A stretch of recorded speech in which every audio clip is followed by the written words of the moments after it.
اعوذ باللہ من الشیطان الرجیم بسم اللہ الرحمن الرحیم سبحان الذي اسرى بعبده ليلا من المسجد الحرام الى المسجد الاقصى الذي باركنا حوله لنريه من آیاتنا انه هو السمیع البصیر۔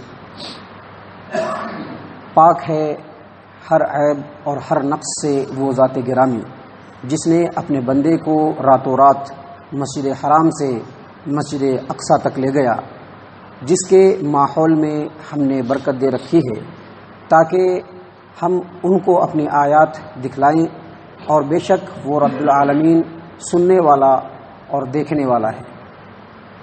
معزز سامعین کرام، یہ سورہ بنی اسرائیل ہے۔ سورہ بنی اسرائیل کا قرآن کریم کے اندر جو آرڈر ہے وہ 17 نمبر کی سورت ہے، اور میں آپ کو بتلا دوں کہ اللہ تبارک و تعالیٰ کے فضل و کرم سے گزشتہ کل سورۃ الکہف کی تفسیر، اس کا ترجمہ اللہ کے فضل و کرم سے مکمل طور پہ آپ کے خدمت میں پیش کیا جا چکا ہے، اور ترتیب کے ساتھ پیچھے سے جیسا کہ آپ جانتے ہیں ہماری ترتیب ہے، تو آج سورہ بنی اسرائیل کا آغاز ہو رہا ہے۔ اور یہ جو سورہ بنی اسرائیل ہے یہ بڑی اہم ترین صورت ہے۔ یہ بنی اسرائیل مکی صورتوں میں سے ایک صورت ہے، اور اس سے پہلے آپ کے سامنے یہ بات واضح کی جا چکی ہے کہ نبی اکرم صلی اللہ علیہ وسلم نے جو مدینے کی طرف ہجرت کیا، اس سے پہلے جتنی بھی صورتیں نازل ہوئی یا جتنی بھی آیتیں نازل ہوئی وہ سب کے سب مکی ہیں۔ یعنی مدینہ ہجرت کرنے سے پہلے جتنی بھی صورتیں نازل ہوئی وہ ساری کی ساری مکی ہیں، اور جب نبی صلی اللہ علیہ وسلم نے مکہ سے مدینہ ہجرت کیا اس کے بعد جتنی بھی صورتیں جتنی بھی آیتیں نازل ہوئی وہ سب کے سب مدنی ہیں۔ تو یہ صورت جو ہے یہ مکی صورتوں میں سے ایک صورت ہے، اور اس صورت کی جو پہلی آیت کریمہ ہے اس میں اللہ تبارک و تعالیٰ نے نبی اکرم صلی اللہ علیہ وسلم کے اسراء کے واقعے کو بیان فرمایا ہے۔ یہ جو اسراء کا واقعہ ہے میں آپ کو بتلا دوں، اس کو بتانے سے پہلے میں آپ کو بتلا دوں کہ یہ سورہ کیوں اہم ہے، یہ سورہ اس قدر اہم کیوں ہے، تو اس کے لیے 2 حدیثیں ہیں جو آپ کے سامنے پیش کی جائیں گی۔ پہلی حدیث جو ہے وہ صحیح البخاری کتاب التفسیر حدیث نمبر 4708 عبداللہ ابن مسعود رضی اللہ عنہ بیان کرتے ہیں کہ سورہ بنی اسرائیل، سورۃ الکہف، سورہ مریم یہ عمدہ صورتوں میں سے ایک ہے۔ یعنی قرآن کریم کے اندر جتنی صورتیں ہیں ان صورتوں میں یہ بڑی عمدہ صورتیں ہیں، اور یہ بھی فرماتے ہیں کہ میں اس صورت کو اپنے ابتدائی زمانے میں ہی یاد کر لیا تھا، یعنی جیسے میں اسلام قبول کیا اس کے بعد پہلے انہی صورتوں کو یاد کیا۔ اور اس کی دوسری جو ہے فضیلت یہ ہے کہ مسند احمد بن حنبل کے اندر ام المومنین عائشہ رضی اللہ عنہا بیان کرتی ہیں کہ نبی اکرم صلی اللہ علیہ وسلم جب روزہ رکھتے تو اس قدر کنٹینیو روزہ رکھتے کہ ہم لوگوں کو معلوم ہوتا کہ اب محمد صلی اللہ علیہ وسلم روزہ نہیں چھوڑیں گے، اور پھر جب نبی صلی اللہ علیہ وسلم روزہ رکھنا چھوڑ دیتے تو ہم لوگوں کو لگتا کہ اب نبی صلی اللہ علیہ وسلم روزہ نہیں رکھیں گے۔ اور نبی صلی اللہ علیہ وسلم ہر رات کو سورہ بنی اسرائیل اور سورہ زمر کی تلاوت فرمایا کرتے تھے ہر رات۔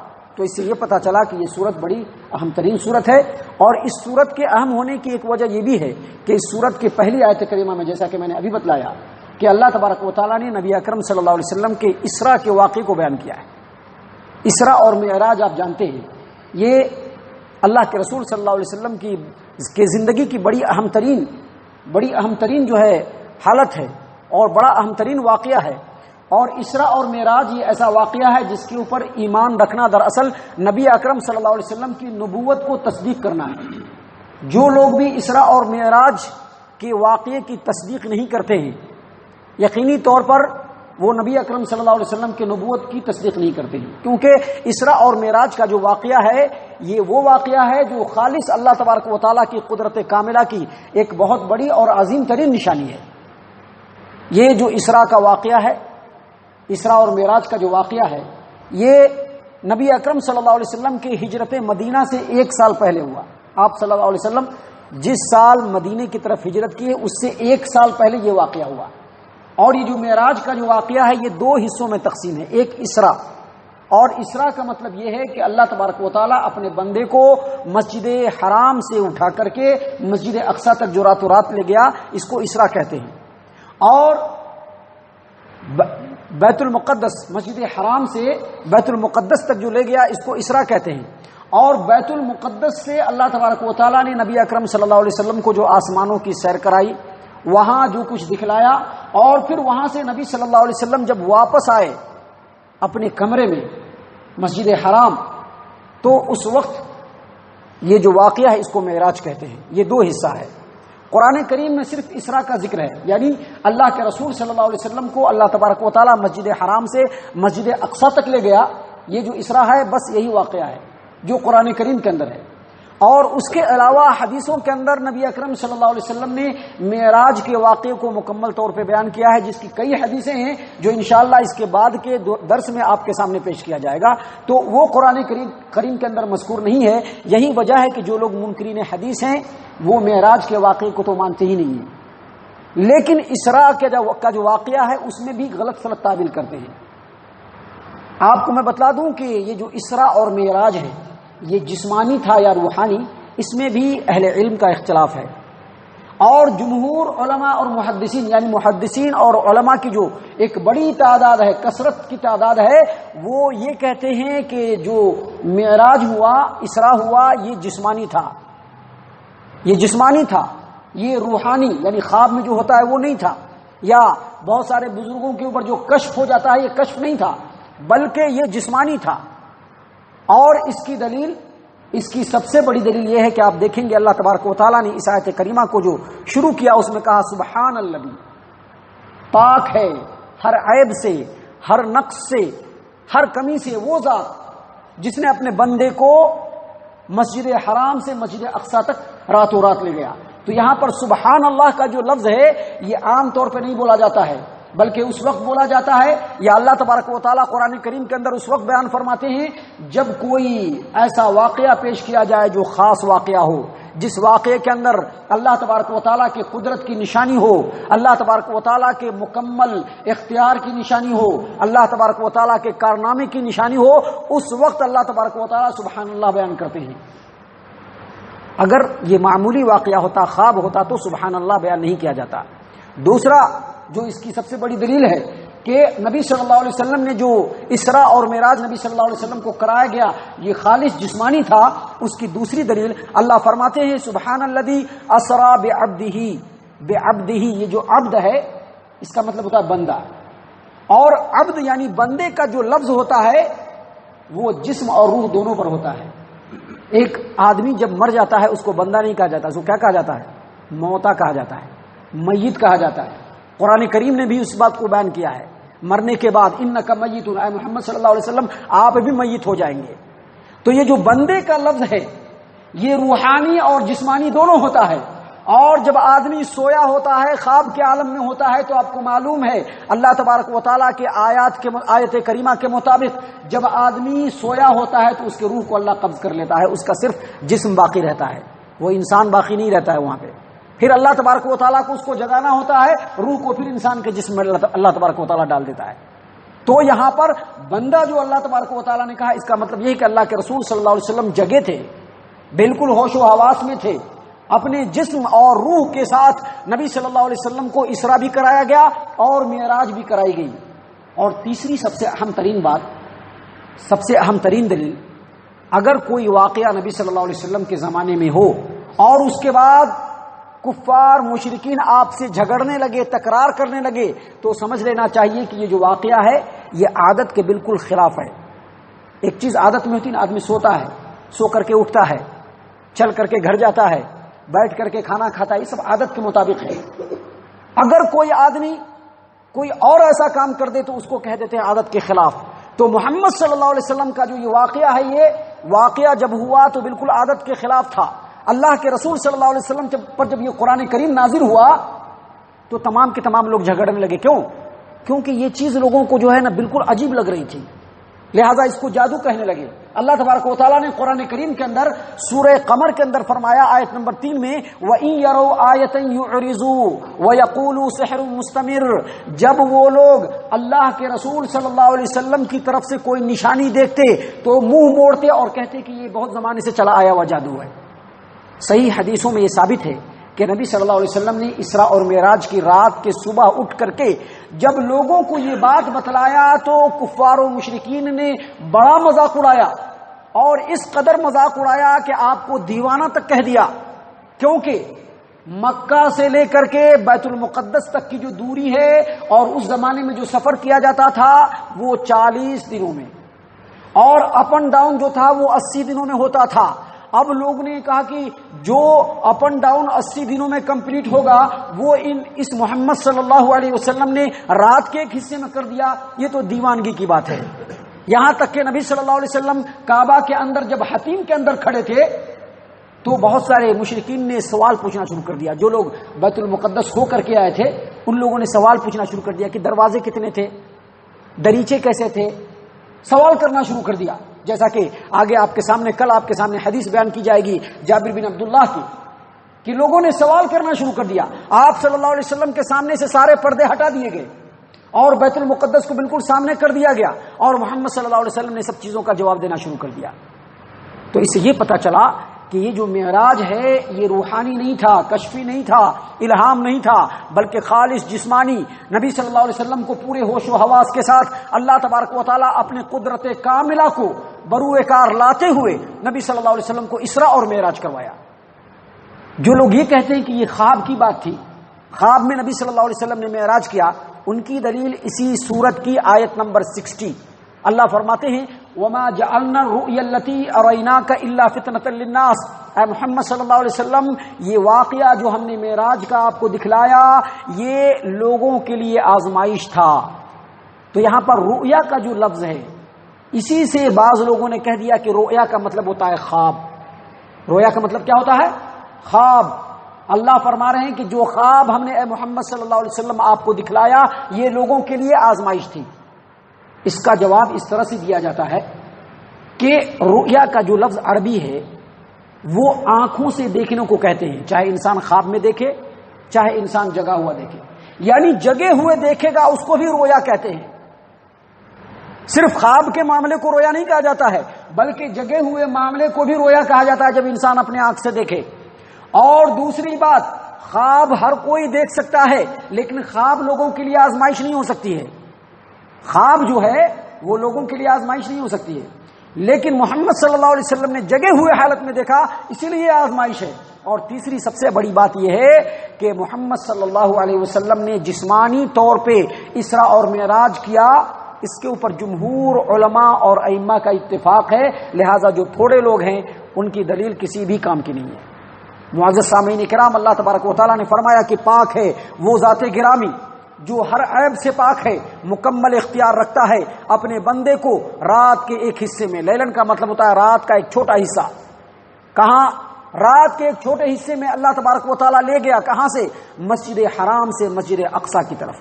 مسجد حرام کعبۃ اللہ ہے اور مسجد اقصیٰ جو ایلیا کے اندر ہے، جو بیت المقدس ہے، اس کو مسجد اقصیٰ کہا جاتا ہے، جو ابراہیم علیہ السلام سے لے کر کے بہت سارے انبیاء کا مرکز اور سینٹر رہا ہے۔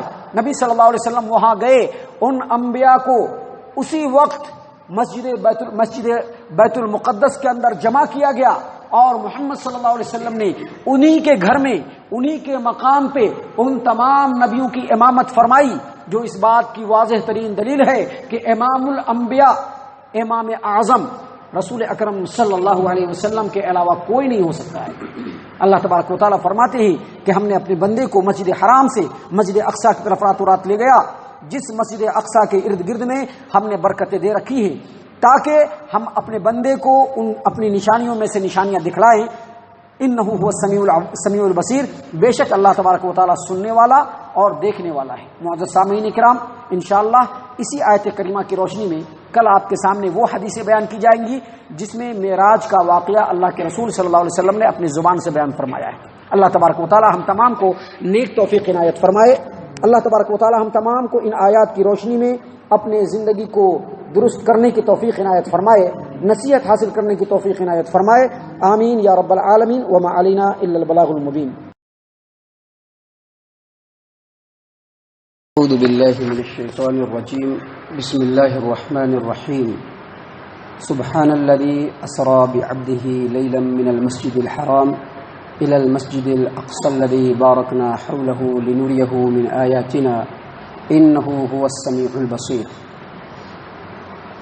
محترم سامعین کرام، سورہ بنی اسرائیل آیت نمبر 1، جیسا کہ کل اسی آیت کریمہ کی تفسیر میں آپ کے سامنے یہ بات پیش کی گئی کہ اس آیت کریمہ میں اللہ تبارک و تعالیٰ نے اسراء کا واقعہ بیان فرمایا ہے، جو خالص اللہ تبارک و تعالیٰ کی طرف سے نبی اکرم صلی اللہ علیہ وسلم کے نبوت کے بارے میں ایک معجزہ ہے۔ کیونکہ میں نے کل بتلایا تھا کہ مکہ سے جو بیت المقدس کا فاصلہ ہے اس زمانے میں 40 دنوں میں کمپلیٹ ہوتا تھا اور اپ اینڈ ڈاؤن 80 دنوں میں، جبکہ محمد صلی اللہ علیہ وسلم کو اللہ تبارک و تعالیٰ نے رات کے ایک مختصر حصے میں اسراء کرایا۔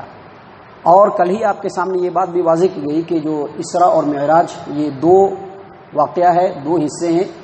اسراء کہتے ہیں اللہ کے رسول صلی اللہ علیہ وسلم کو جو اللہ تبارک و تعالیٰ مسجد حرام سے بیت المقدس تک کی سفر کرائی راتوں رات، وہ اسراء ہے۔ اور پھر وہاں سے اللہ کے رسول صلی اللہ علیہ وسلم کو ساتوں آسمان اور وہاں کے جو عجائبات ہیں ان تمام چیزوں کا جو دیدار کرایا اللہ تبارک و تعالیٰ نے، اس کو معراج کہتے ہیں۔ میں نے کل ہی آپ کے سامنے یہ بات بھی واضح کی دلیلوں کی روشنی میں کہ نبی اکرم صلی اللہ علیہ وسلم کو جو اسراء اور معراج کرایا گیا یہ خالص جسمانی تھا، اور اس سلسلے میں نے کئی دلیلیں اور کئی قرائن اور شواہد بھی پیش کیے حدیثوں کی روشنی میں۔ اس کے بعد کل میں نے آپ کو بتلایا تھا کہ اسراء اور معراج کے تعلق سے جو روایتیں ہیں وہ آپ کے سامنے کل پیش کی جائیں گی مختصراً۔ ساری روایتیں تو پیش نہیں کی جا سکتی، لیکن چند روایتیں پیش کی جائیں گی۔ اور یہ بات یہاں پر واضح رہے کہ اسراء اور معراج کے تعلق سے صحابہ کرام نے جو روایتیں نقل کی ہے اس کی تعداد، جو صحابہ کرام کی جو تعداد ہے وہ کم سے کم 25 سے بھی زیادہ، 25 سے کم نہیں ہے بلکہ 25 سے زیادہ صحابیوں نے نبی اکرم صلی اللہ علیہ وسلم کے معراج کے واقعے کو بیان کیا ہے۔ اس میں کچھ روایتیں آپ کے سامنے پیش کی جا رہی ہیں، خوب غور سے سنیے۔ پہلی روایت جو ہے وہ جامع ترمذی ابواب التفسیر کی ہے۔ ابو ہریرہ رضی اللہ عنہ بیان کرتے ہیں کہ نبی اکرم صلی اللہ علیہ وسلم نے فرمایا کہ جب مجھ کو اسراء کرایا گیا تو اس وقت میں مسجد حرام کے اندر تھا، جبرائیل امین علیہ الصلوۃ والسلام آئے اور 2 پیالہ میرے سامنے پیش کیا، جس میں سے ایک پیالے کے اندر دودھ تھا اور دوسرے پیالے کے اندر شراب تھا۔ میں نے دونوں پیالوں کو دیکھا اور دودھ والا پیالہ لیا تو جبرائیل امین علیہ الصلوۃ والسلام نے کہا کہ اللہ تبارک و تعالیٰ کا شکر ہے، تمام تعریفیں رب العالمین کے لیے ہے جس نے فطرت کی طرف، یعنی فطرت اسلام کی طرف آپ کی رہنمائی کی۔ آپ نے دودھ کے پیالے کو قبول کیا۔ اگر آپ شراب کے پیالے کو قبول کرتے تو آپ کی پوری امت گمراہ ہو جاتی۔ اسی طرح سے جامع ترمذی ابواب التفسیر کی ہی روایت ہے، انس بن مالک رضی اللہ عنہ بیان کرتے ہیں کہ نبی اکرم صلی اللہ علیہ وسلم نے فرمایا کہ جب مجھ کو اسراء کرایا گیا تو اس وقت جبرائیل امین علیہ الصلوۃ والسلام براق لے کر کے آئے۔ براق کے اوپر لگام لگایا گیا، زین کسی گئی، اور جب اللہ کے رسول صلی اللہ علیہ وسلم فرماتے ہیں کہ میں براق پر سوار ہوا تو براق نخرے کرنے لگا، کچھ جانور ہوتے ہیں نا شوخی کرنے لگا۔ تو جبرائیل امین علیہ الصلوۃ والسلام نے کہا کہ اے براق، تو محمد صلی اللہ علیہ وسلم کے سامنے نخرے کرتا ہے، جبکہ یہ محمد صلی اللہ علیہ وسلم اللہ تبارک و تعالیٰ کے نزدیک ان سے بڑھ کر کے بزرگ کوئی نہیں ہے، اور جو تیرے اوپر سوار ہو رہا ہے پورے کائنات میں اللہ تبارک و تعالیٰ کے نزدیک ان سے بڑھ کر کے بزرگ کوئی نہیں ہے۔ راوی حدیث بیان کرتے ہیں کہ اللہ کے رسول صلی اللہ علیہ وسلم نے فرمایا کہ اس کے بعد براق کو پسینے ٹپکنے لگے۔ اور اسی طرح سے ایک اور روایت ہے جس کو بریدہ رضی اللہ عنہ بیان کرتے ہیں، اور یہ روایت بھی جامع ترمذی ابواب التفسیر کی ہے کہ نبی صلی اللہ علیہ وسلم نے فرمایا کہ جب مجھ کو جبرائیل امین علیہ الصلوۃ والسلام بیت المقدس لے گئے تو بیت المقدس کے پاس پہنچنے کے بعد جبرائیل امین علیہ الصلوۃ والسلام نے اپنے انگلی کے اشارے سے ایک پتھر کو چیر دیا اور وہاں پر براق کو باندھ دیا۔ معزز سامعین کرام، صحیح البخاری کتاب التفسیر کی روایت ہے کہ جب محمد صلی اللہ علیہ وسلم کو اسراء اور معراج کرایا گیا تو کل ہو کر کے صبح میں جب لوگوں کے سامنے یہ بات نبی صلی اللہ علیہ وسلم نے بیان فرمائی تو مکہ کے جو قریش کے جو سرداران اور کفار قریش تھے وہ آپ صلی اللہ علیہ وسلم کا مذاق اڑانے لگے۔ صدیق اکبر رضی اللہ عنہ کو کہا کہ دیکھو تمہارا دوست جو ہے وہ دیوانہ ہو گیا ہے، کیسی بہکی باتیں کرتا ہے، جو مسافت 80 دنوں میں آنا اور جانا ہوتا ہے وہ کہتا ہے کہ رات کے ایک حصے میں ہی چلا گیا اور پورے آسمانوں کی بھی سیر کر کے چلا آیا۔ اللہ کے رسول صلی اللہ علیہ وسلم کو اس طرح سے تانے دے رہے تھے، انکار کر رہے تھے، طرح طرح کی مذاق اڑا رہے تھے۔ اسی درمیان نبی صلی اللہ علیہ وسلم کعبہ کے اندر حتیم کے اندر تھے، تو بعض وہ کفار قریش جو بیت المقدس سے ہو کر کے آئے تھے انہوں نے نبی صلی اللہ علیہ وسلم سے سوال کرنا شروع کر دیا، اچھا بتاؤ بیت المقدس کے اندر دروازے کتنے ہیں، کتنی کھڑکیاں ہیں، کتنے اس کے اندر پلر لگے ہوئے ہیں. اللہ کے رسول صلی اللہ علیہ وسلم نے فرمایا کہ اسی وقت اللہ تبارک و تعالیٰ نے میرے نظروں کے سامنے کے سارے پردے کو دور کر دیا اور بیت المقدس مجھ کو نظر آنے لگا.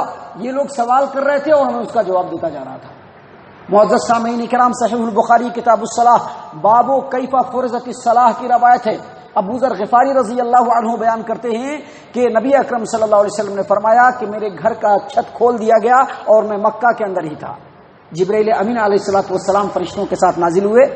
جبرائیل امین علیہ الصلوۃ والسلام نے میرے سینے کو چاک کیا اور دل کو نکال کر کے اس کو زمزم سے دھویا اور ایک تشت لایا گیا جس کے اندر ایمان اور حکمت بھرا ہوا تھا، اس کو میرے سینے کے اندر ڈال دیا گیا، یعنی میرے دل کو ایمان اور حکمت سے بھر دیا گیا. اس کے بعد جبرائیل امین علیہ الصلوۃ والسلام مجھ کو لے کر کے چلے. پہلے آسمان پر پہنچے جو دنیا کا آسمان ہے. وہاں پر جا کر کے دروازہ کھٹکھٹایا، پوچھا گیا کون ہے؟ کہا کہ میں جبرائیل علیہ الصلوۃ والسلام. کہا آپ کے ساتھ کون ہے؟ کہا محمد صلی اللہ علیہ وسلم. کیا ان کو بلایا گیا ہے؟ ہاں بلایا گیا ہے. دروازہ کھولا گیا. اللہ کے رسول صلی اللہ علیہ وسلم فرماتے ہیں کہ جب پہلے آسمان پہ پہنچا تو دیکھتا ہوں کہ ایک آدمی بیٹھے ہوئے ہیں اور ان کے رائٹ سائڈ میں ایک بڑی بھیڑ ہے آدمی کی اور لیفٹ سائڈ میں بھی ایک بڑی بھیڑ ہے آدمی کی. وہ آدمی اپنے رائٹ سائڈ میں دیکھتے ہیں تو ہنسنے لگتے ہیں، مسکرانے لگتے ہیں، اور لیفٹ سائڈ میں دیکھتے ہیں تو رونے لگتے ہیں. غور فرمائیے گا کتنی بڑی بات ہے اور کتنا بڑا میسج اللہ کے رسول صلی اللہ علیہ وسلم نے اس سے دیا ہے. وہ آدمی رائٹ سائڈ میں دیکھ رہا ہے تو مسکرا رہا ہے، ہنس رہا ہے، اور لیفٹ سائڈ میں دیکھ رہا ہے تو رو رہا ہے. میں نے کہا کہ یہ کون لوگ ہیں؟ وہ آدمی جو بیٹھے تھے فوراً آگے بڑھے اور کہا مرحبا بابن صالح والنبی صالح، اے پیارے بیٹے، اے پاکیزہ نبی، مبارکبادی ہو، تمہارے لیے خوش آمدید ہے. جبرائیل امین علیہ الصلوۃ والسلام نے کہا کہ یہ آدم علیہ السلام ہے اور یہ جو بیٹھے ہوئے ہیں تو ان کے رائٹ سائڈ میں جو لوگ ہیں وہ جنتی ہیں. باپ ہے نا پورے انسانوں کے، پورے انسانوں کا درد ہے دل کے اندر.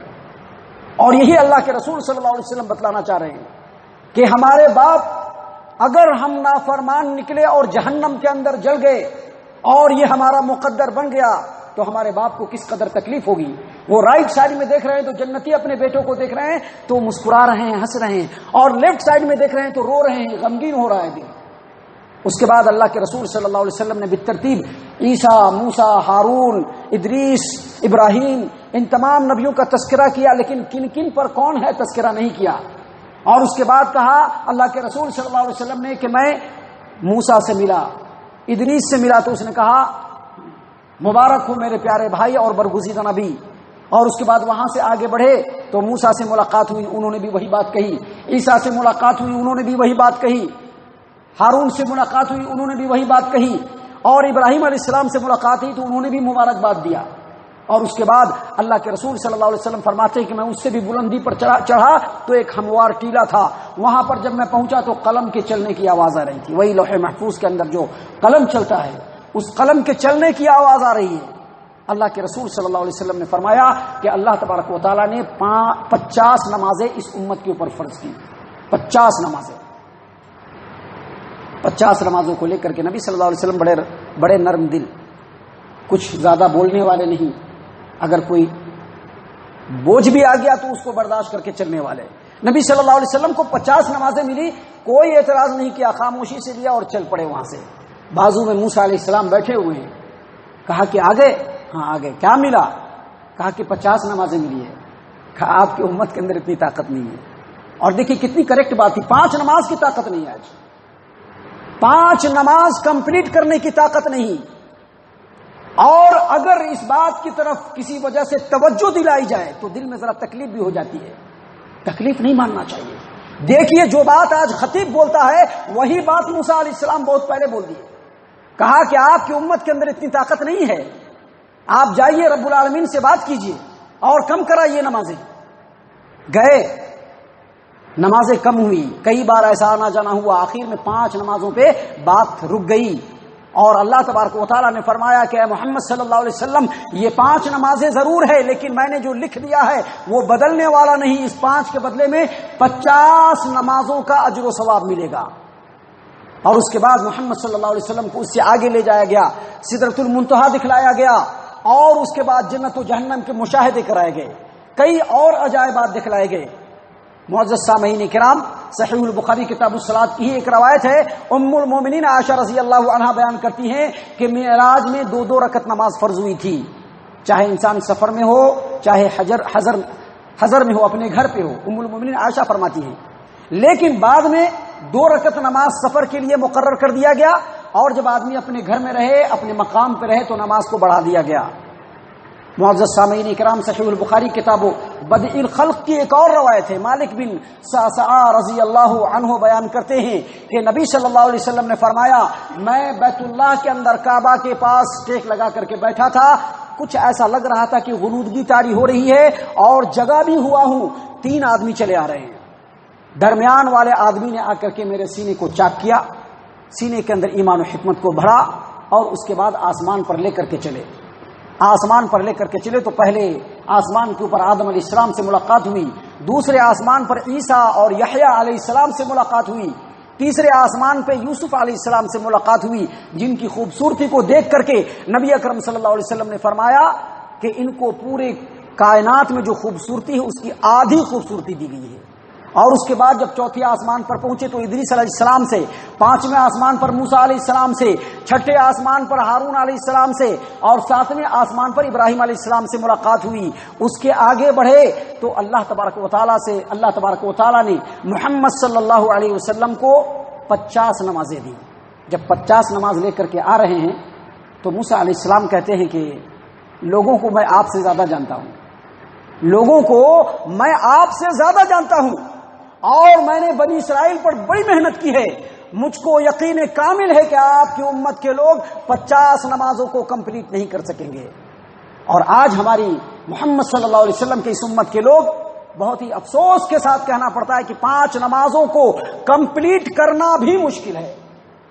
بہت ہی کم لوگ اس کو سروائیو کر پاتے ہیں، بہت ہی کم لوگ 5 نمازوں کو پڑھ پاتے ہیں، نہیں تو زیادہ تعداد اس امت کی، امت مسلمہ کی یہ ہے کہ جیسا کہ اس سے پہلے بتلایا گیا کہ نمازوں کو لنگڑا اور لولا بنا دیتے ہیں، ظہر کو ختم کر کے اس کی آنکھ کو پھوڑ دیتے ہیں، فجر کو ختم کر کے اس کی ٹانگ کو توڑ دیتے ہیں۔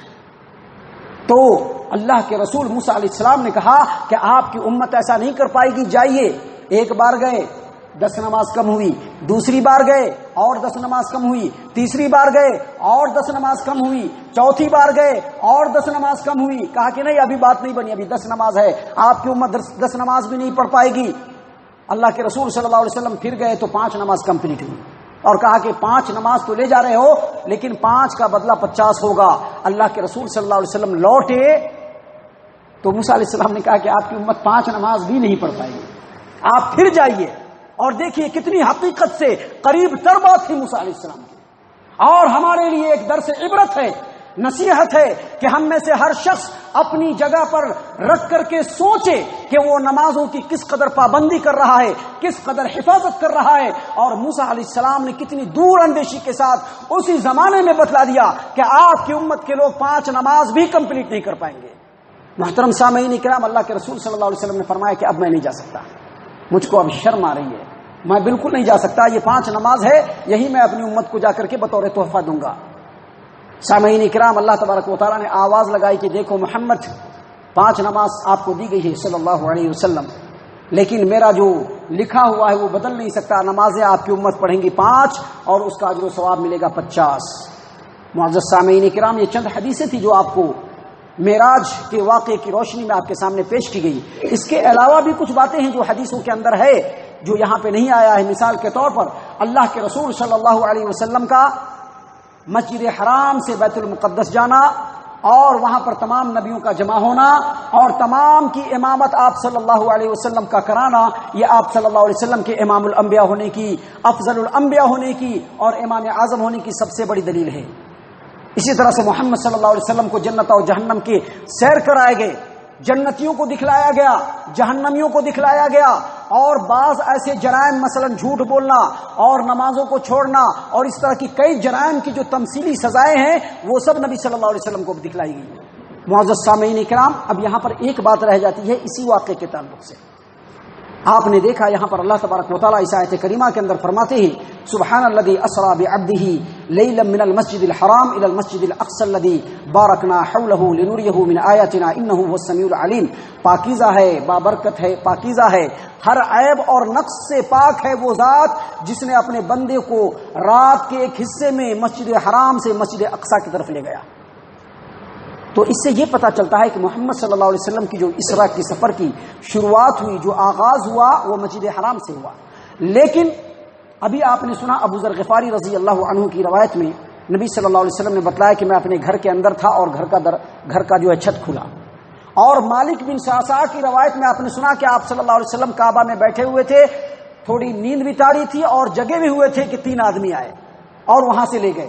اور ایک روایت کے مطابق آپ صلی اللہ علیہ وسلم کے اس سفر کا آغاز ام ہانی کے گھر سے ہوا.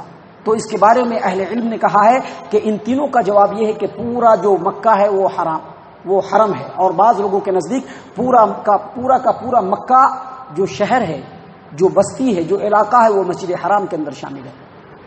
اور بعض لوگوں نے یہ کہا ہے کہ محمد صلی اللہ علیہ وسلم چاہے جہاں بھی رہے ہوں، چاہے اپنے گھر میں رہے ہوں، چاہے ام ہانی کے گھر میں رہے ہوں، وہاں سے آپ صلی اللہ علیہ وسلم کو مسجد حرام میں لایا گیا اور مسجد حرام میں آپ صلی اللہ علیہ وسلم کے دل کو صاف کیا گیا، ایمان و حکمت سے بھرا گیا، اور پھر وہاں سے سفر اسراء و معراج شروع ہوا. معزز سامعین کرام، اللہ تبارک و تعالیٰ فرماتے ہیں اللہ تبارک و تعالیٰ کی ذات گرامی و بابرکات ذات ہے، وہ پاکیزہ ذات ہے، ہر عیب و نقص سے پاک ذات ہے جس نے اپنے بندے کو رات کے ایک حصے میں مسجد حرام سے مسجد اقصی کی طرف سفر کرایا، سیر کرائی. جس مسجد اقصی کے ارد گرد ہم نے برکت دے رکھی ہے. مسجد اقصی اس سے مراد بیت المقدس، جس کے ارد گرد کا جو علاقہ ہے وہ بیت المقدس فلسطین ہے اور شام کا علاقہ ہے. اور اس علاقے میں برکت کا نزول اس لیے ہوتا ہے کہ اس علاقے کے اندر انبیاء کرام علیہ الصلوۃ والسلام آئے. اکثر و بیشتر انبیاء علیہ الصلوۃ والسلام کے تبلیغ کا مرکز تھا اور بہت زیادہ انبیاء کرام وہی مدفون ہیں، اس لیے وہاں پر ہمیشہ برکت کا نزول ہوتا ہے. اور اللہ تبارک و تعالیٰ نے وہاں پر سرسبزی، شادابی اور ہریالی بہت زیادہ دے رکھی ہے. اللہ فرماتے ہیں لنریہ من آیاتنا، اس سفر کا مقصد یہ ہے کہ میں اپنے بندے کو یعنی محمد صلی اللہ علیہ وسلم کو اپنی آیات دکھلاؤں. جنت و جہنم دکھلایا گیا، ملکوت السماوات والارض، زمین و آسمان کی جو اللہ تبارک و تعالیٰ کی ملکیت ہے وہ دکھلایا گیا. اور اولو العزم پیغمبروں کو یہ دکھلایا جاتا ہے تاکہ غیب کا مشاہدہ کرنے کے بعد پیغمبر غیب کی طرف لوگوں کو پورے یقین اور وثوق کے ساتھ بلائے. اور اللہ تبارک و تعالیٰ نے فرمایا انہ هو السمیع البصیر، بے شک اللہ تبارک و تعالیٰ سننے والا اور دیکھنے والا ہے. محترم سامعین کرام، یہ پہلی آیت کریمہ اور اس کے اندر جو معراج کا واقعہ ہے وہ مختصراً آپ کے سامنے مکمل طور پہ بیان کیا گیا. اللہ تبارک و تعالیٰ سے دعا ہے کہ اللہ تبارک و تعالیٰ ہم تمام کو اس آیت کریمہ کی روشنی میں اس میں جو نصیحتیں ہیں اللہ تبارک و تعالیٰ اس کے اوپر غور و فکر کرنے کی توفیق عنایت فرمائے، تدبر کرنے کی توفیق عنایت فرمائے. اللہ تبارک و تعالیٰ ہم تمام کو صحیح معنوں میں مومن اور مسلمان بنائے. آمین یا رب العالمین. وما علینا الا البلاغ المبین.